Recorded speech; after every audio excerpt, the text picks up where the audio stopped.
How to hide the like count of the videos in your YouTube channel.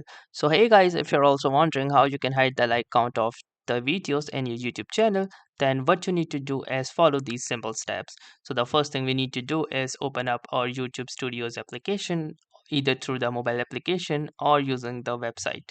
So if you're on the browser, simply click onto your profile picture and choose the YouTube Studios option. This will open up the YouTube Studios. Then what you need to do is head on to the settings, and then under the settings you can see this option of upload defaults. So simply click on the upload defaults, and from here choose the advanced settings. Click on the advanced settings and scroll down, and you will see under the comments that this check mark is currently enabled. This checkmark states show how many viewers like this video. So if you want to hide the like count of your videos, simply disable this checkmark and click on the save button. And from next time, whenever you will upload your video, the like count will automatically be hidden from the viewers. So that's it for this video. I will see you in the next one. If you like this video, make sure to hit the like button as well.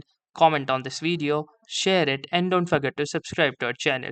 Thank you for watching and have a nice day.